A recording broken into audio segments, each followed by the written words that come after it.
really a victory for good government, Mr. Brown? Or was it a victory for... Perhaps I can help you, Chuck. I think the election was a victory for good government. It might also be called a victory for propaganda. But that would have been equally true if our opponent had won. But that's what I mean. Everybody uses propaganda. Oh, no, not everybody, Chuck. But propaganda is an important force in our society today. That's why, besides using propaganda, I've been studying it for some years. Propaganda made a picture. Propaganda skillfully employed to turn millions of men to a cruel hatred of their fellow men. And propaganda often persuades us to help our fellow men. The products of our factories are also known around the world through propaganda in the form of advertising and salesmanship. The study of history reveals a great deal of propaganda that has been used to fight wars and win wars. Propaganda can also be used for peace. So you see, Chuck, propaganda is important. Well worth any time you give study. I see that. But how can you study it? Well, you can begin by investigating the techniques of propaganda. Here, I've listed some of the main ones. Glittering generalities, transfer, name-calling, card stacking, testimonial, plain folks, and bandwagon. You'll find these techniques used in many places, in many ways, for many different purposes. Your job is to recognize them when you see them. My first job is to understand what they mean. What is a glittering generality? Well, let me see.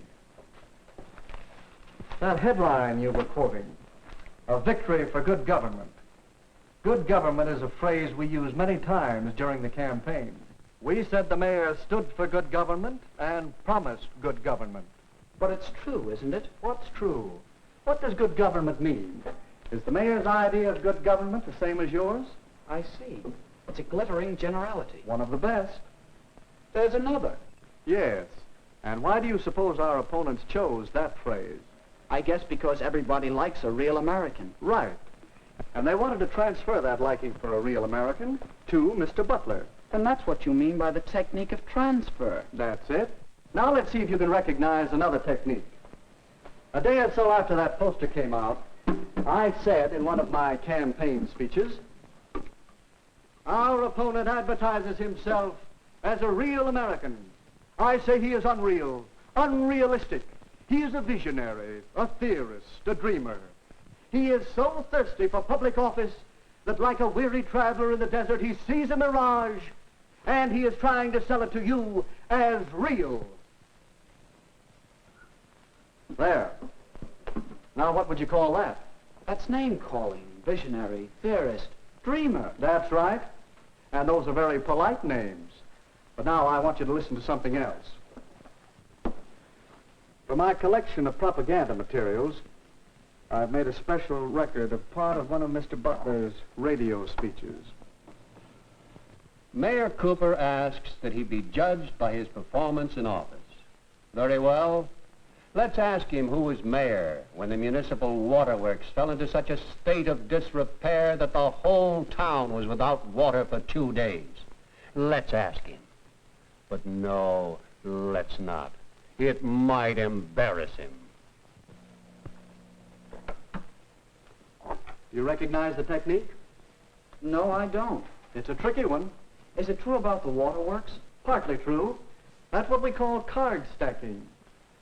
Cooper was mayor when the pumping station broke down, but it was the men in office before him who allowed it to get into such a rundown condition, and it finally gave way before he could get anything done.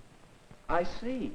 And card stacking is choosing some facts and leaving out others and arranging them to suit your purpose. That's the idea. Now, did you see our little campaign movie? Yes, a couple of times. Well, let's look at it again as an example of propaganda techniques. It was a testimonial, wasn't it? Yes, we used other techniques, too. See if you can spot them. Will you get the light, please? Oh, sure.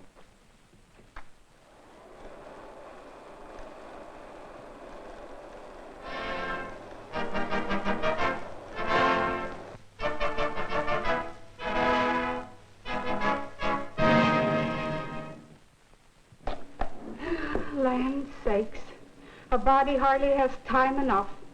The house to clean, and the washing to do, and the men folks to feed. They like their chocolate cakes, too. But I do want to take time to tell you that I've known Dick Cooper ever since he was knee-high to a grasshopper. He comes of a good, respectable family, just as honest as the day is long. And he knows our town. He's one of us. That's why I'm going to vote for Mayor Cooper.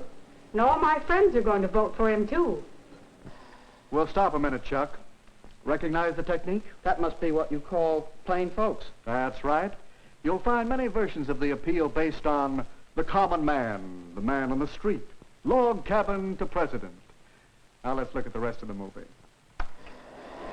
Yes, Mrs. Hamline is voting for Mayor Cooper.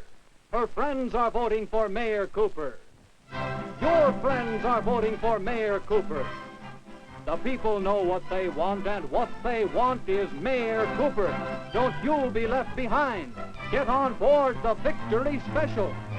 Vote for Mayor Cooper and ride with him to victory.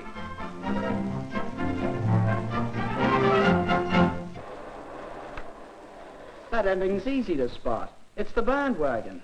Yes, the propaganda we've been talking about is easy to detect. But a great deal of propaganda is much more hidden, much harder to detect. That's what's bothering me. Even in a small local election, there's so much propaganda. That poster, a real American. It uses a transferred device. Does that mean it isn't true? Not necessarily. Evaluating propaganda isn't that simple. Recognizing the technique is one step. Another step is to know the purpose. What is the purpose here?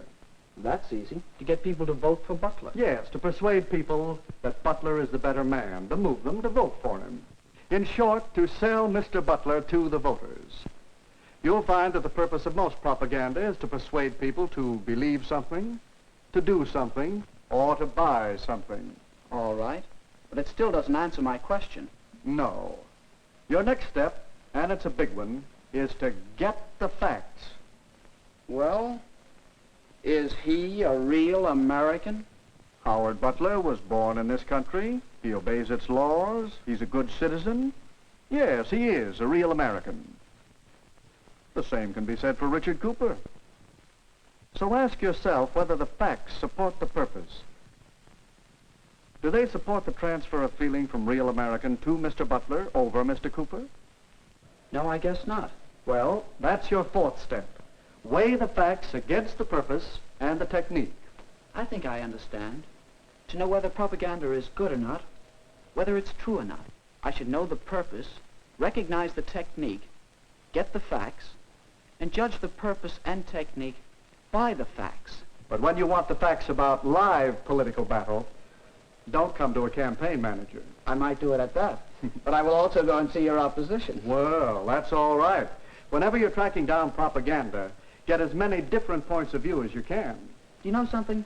What? I think that it might be interesting to make a really serious study of propaganda. I find it interesting, and there's plenty to study. Here I have just a few of the many books on the subject. You can read them. You can keep your eyes and ears open for little bits of propaganda. And, of course, you can study whole propaganda campaigns. Here are a few on which I've been gathering material. Hitler and Nazi Germany had a campaign of propaganda that ran over many years. Then there's a wealth of propaganda to study on the subject of Russia and communism. There's propaganda to study in our own American elections, national as well as local, and in many of the major issues on which elections often hinge. Well, if I don't learn about propaganda, it won't be because there's no way to study it. That's right, Chuck. Remember the techniques of propaganda, and use the procedure we out is a powerful force. So powerful that your study of propaganda is important not only to you, but to me and to the world.